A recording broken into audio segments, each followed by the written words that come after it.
watching News 25. Local coverage you can count on. News 25 is brought to you by J.K. Nelson Law, voted best of Pahrump for 4 years. Give them a call, 775-727-9900. News 25 is also brought to you by Gunny's Air Conditioning and Heating. New, service, and repair. Call Gunny's, 775-727-6800.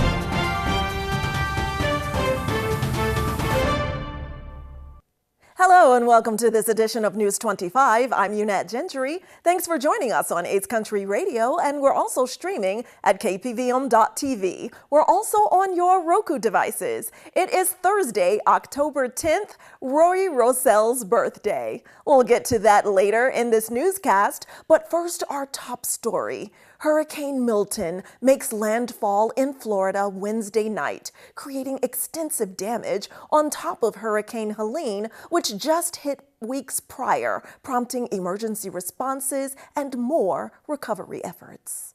Hurricane Milton made landfall in Florida as a Category 3 storm on Wednesday night, unleashing over 100 tornadoes and heavy rain, resulting in at least 9 confirmed deaths. The storm caused widespread power outages, leaving more than 3.4 million homes and businesses in the dark. Shortly after landfall, Milton was downgraded to a Category 2 storm with maximum sustained winds of 110 miles per hour. By this morning, it had further weakened to a Category 1 with winds of about 85 miles per hour as it moved out to sea. St. Lucie County officials reported 4 fatalities linked to multiple tornadoes that struck the area before Milton's arrival. The county experienced a rapid series of high-strength tornadoes. Florida Governor Ron DeSantis stated that while the storm was significant, it did not result in the worst-case scenarios anticipated. He highlighted that the most severe storm surge occurred in Sarasota County, with levels reaching 8 to 10 feet. Up to 18 inches of rain was reported in Pinellas and coastal Hillsborough counties. As daylight broke this morning, authorities warned that the danger had not yet passed. Many areas, particularly in hard-hit Pinellas and Sarasota counties, faced ongoing hazards from downed power lines and debris, prompting officials to advise residents to stay off the roads. Emergency crews began rescue operations early this morning, with at least 135 individuals rescued from the Great American Assisted Living Facility in Tampa. Damage assessments revealed significant destruction, including the roof of Tropicana Field in St. Petersburg being severely compromised. Milton's impact comes just weeks after Hurricane Helene, which had already caused extensive damage and fatalities across the South. The storm made landfall near Siesta Key, Florida at 8:30 p.m. on Wednesday. As recovery efforts continue, President Biden announced the deployment of thousands of federal personnel to assist in affected areas.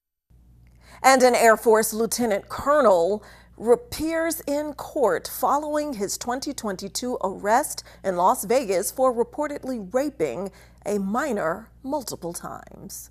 The independent prosecutorial organization within the U.S. Air Force is set to refile criminal charges against Lieutenant Colonel Kevin DeFalco, a former commander based in Las Vegas following serious allegations of child sexual abuse. DeFalco was arrested by Las Vegas police over 2 years ago for felony sex crimes, including accusations of grooming and repeatedly raping a child, initially facing 7 counts of lewdness with a child under 18 and 1 count of sexual abuse or neglect in the Las Vegas Justice Court. This case was later transferred to military court. Despite the allegations, DeFalco remains in active duty at Nellis Air Force Base, where he serves as a special projects officer for the 57th Wing. In July, Air Force officials indicated that the case had been handled through a military administrative process. Specifics regarding the changes and the refiled charges have not yet been disclosed. A spokesperson stated that further details will not publicly be available at this time. DeFalco previously commanded the 57th Operations Support Squadron and is an experienced F-16 pilot. Also have participated in the Thunderbirds program until June of 2021. These allegations came to light after an individual reported them to Las Vegas Metro Police. The arrest report included disturbing details alleging that DeFalco instructed the child to remain silent about the incidents. It also mentioned that their communications primarily took place via Snapchat, where the messages and photos will disappear after being viewed. DeFalco's case currently shows no updates on the U.S. Air Force court material docket as of October 10, 2024. Well, home to Las Vegas, Clark County offers an array of convenient voting methods available to all eligible voters.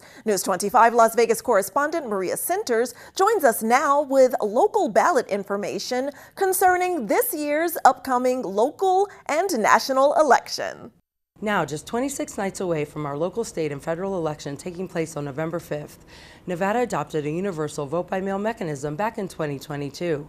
Clark County now allows for all in-person voters to cast their ballots at any Election Day vote center throughout our jurisdiction, instead of being assigned just one specific polling location. Here's a look at local voting practices available in our electrifying city. Once you've completed your mail ballot, put it inside the secrecy sleeve and then into the postage-paid ballot return envelope. Make sure you sign the back of the envelope, seal it, and return it to the election department, in person, by mail, or bring it to any ballot drop-off location. Inside the election department, envelopes are received and securely sent to the intake area for sorting and preparation. 172 in-person voting centers are available across Clark County, regardless of one's precinct. Election staffers will conduct an incoming scan pass and an audit pass and begin automatic signature recognition.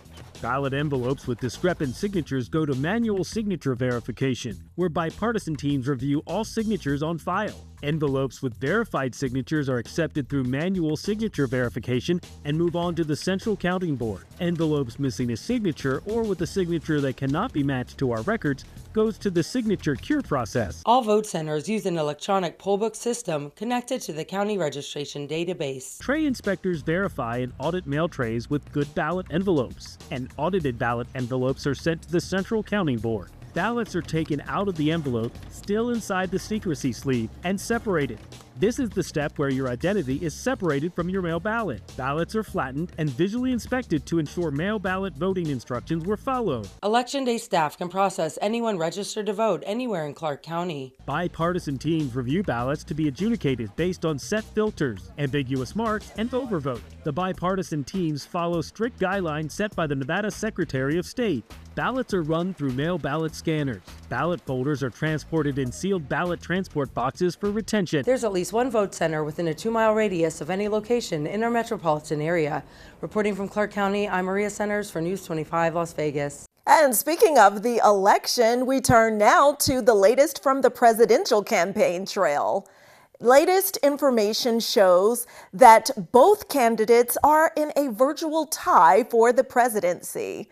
So, current Vice President Kamala Harris and former President Donald Trump are competing for votes heavily in swing states, including Nevada. Today, Vice President Harris appeared in Las Vegas campaigning for Hispanic votes, among others, at Univision. And this weekend, Saturday, former President Donald Trump will also be campaigning here for Hispanic and Latino votes. So make sure that everyone is registered in your household who is eligible to vote, who is 18 and older. Early voting in Nevada, again, starts Saturday, October 19th. We'll be right back.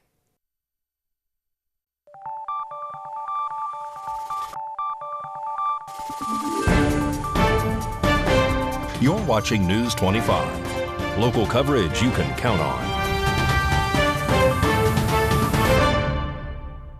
Welcome back to News 25. Well, 'tis the season to go Knights go. Here's Mikey Ruhan with your look at sports.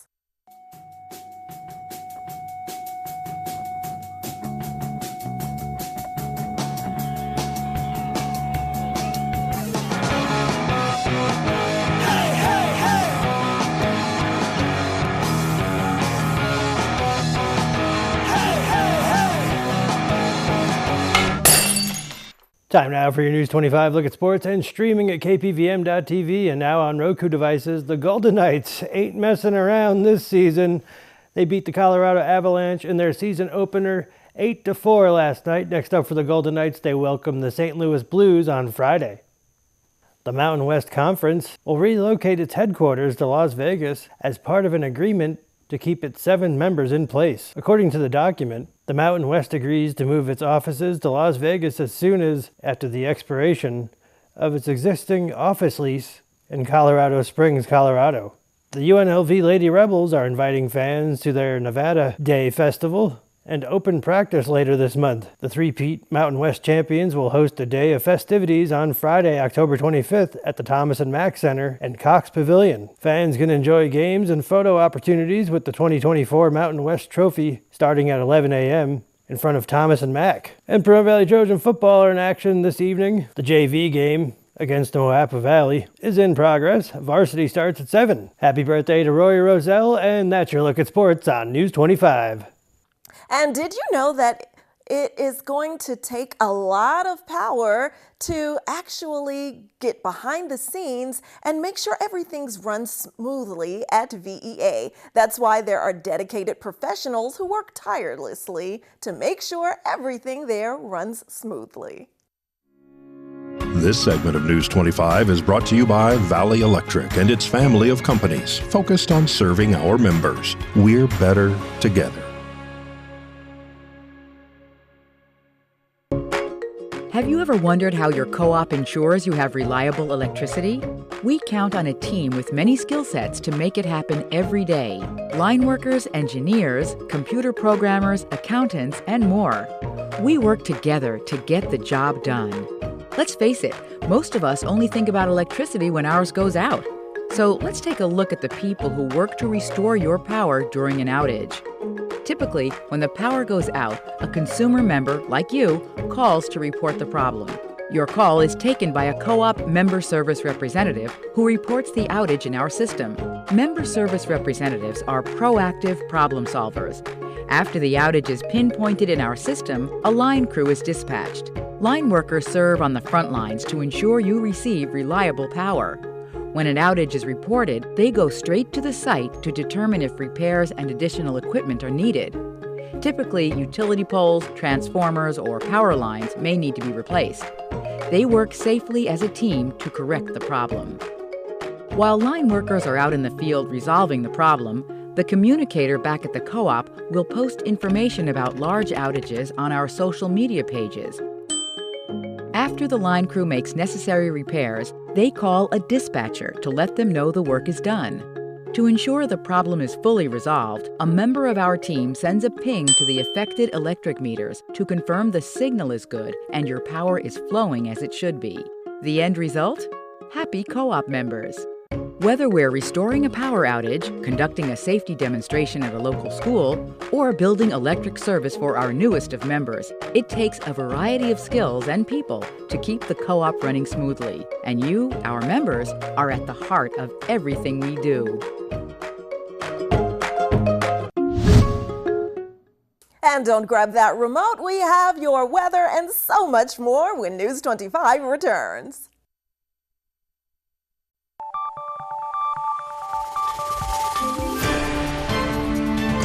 You're watching News 25. Local coverage you can count on. News 25 is brought to you by Mountain West Lawyer, Injury Attorneys, 727-9500. Welcome back. Now here's Josh Osborne with this week's quick tutorial on how you can improve your home Wi-Fi. Hey guys, Josh Osborne here with Pahrump Zone. Great computer deals. It's time for another quick tutorial. Today's topic, the top 5 ways of improving the Wi-Fi performance at your home. Number 1, you want to make sure that you have a really good quality router. In case you don't know, the router is the little box in your home that has those little antennas and those green flashing lights. That's where all the Wi-Fi comes from, and it needs to be a really good electronic device. It can't be some budgie Chinese knockoff one that you bought on eBay for 50 bucks. And you also got to be careful that with your internet service provider, if they're providing that router for you, either free or charging you another $7 to $10 to rent one from them, make sure that one is a good quality. I really like the brands Netgear, D-Link, TP-Link are some of the top ones. And just remember, when you buy these routers, you get what you pay for. So make it a good one, because Wi-Fi is obviously pretty important in your home. Number 2, you want to make sure that you position this router really well. And basically what I mean by that is it needs to be in a spot that is central to your home, because a router is omnidirectional. That means the Wi-Fi and internet service coming from it are going out evenly in all directions. So I recommend to put it in your home somewhere very central so it reaches all the rooms evenly as much as possible. Number 3, you want to make sure that you minimize interference. And a lot of people don't realize, but devices like baby monitors or microwaves or other things like that will actually interfere with the signal coming from your router. So whenever possible, try to keep those objects and those devices as far away as you possibly can.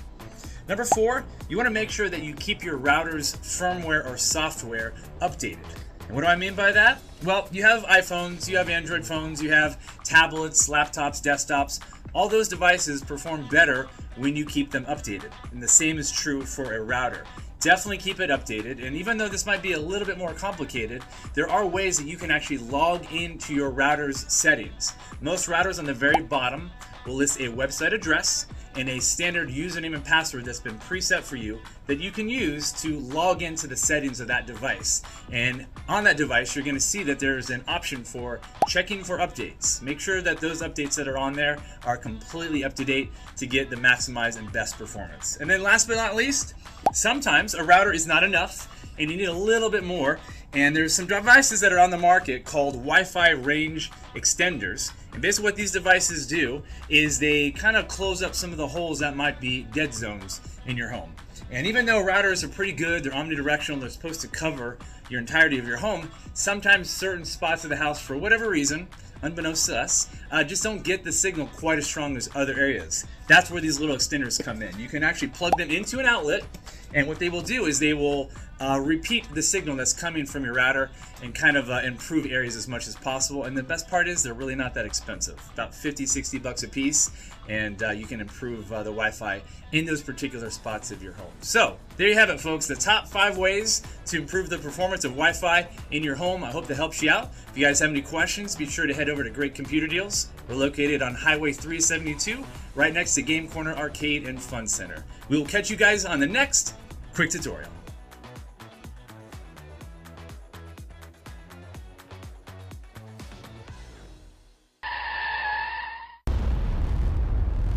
News 25 WeatherCam is brought to you by Lerner and Rowe Injury Attorney's Office in Pahrump. In a wreck, need a check? Call 702-877-1500. Well, it is a windy day out there as we look through our Lerner and Rowe weather cam. The winds are picking up, but those temperatures are staying steady. We'll take a look at what else is breezing through our forecast after the break.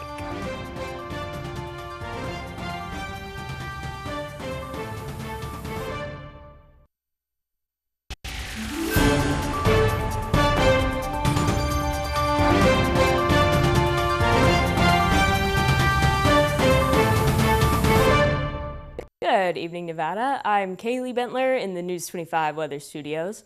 Starting off with some regional weather, let's check it out. Weather twins again, 85 in Fernley Fallon. Carson City is seeing 82, Tonopah 78, Goldfield 82, Beatty at 91, Amargosa 98, Las Vegas 96, and Death Valley at 106. But in the paradise of Pahrump, we're currently at 93 degrees. We're seeing scattered clouds, but earlier we saw a high of 97 and winds in the south-southwest, 13 miles per hour, humidity 9%, and the sun rose at 6:47, but will set this evening at 6:13. Expect humidity at 16%, winds east-southeast 8 miles per hour, with a low of 63 and a few clouds. Taking a look at the rest of the week, tomorrow and Friday, those clouds are sticking around, but we're seeing 92 degrees. Over the weekend, sun is coming back out, 90 and 88 respectively. Sun is sticking around until Wednesday, where they roll back in, 87 Wednesday, and then Thursday, 80 degrees and sunny. I think that's beautiful. And that's your look at the weather. Back to the desk, here's Unette. Thanks so much, Kaylee. And she is no longer a minor, but she's always been making major moves here at KPVM, especially in the newsroom. So we're saying a very special happy birthday to Rory Rosell, our producer, reporter, and weather person extraordinaire.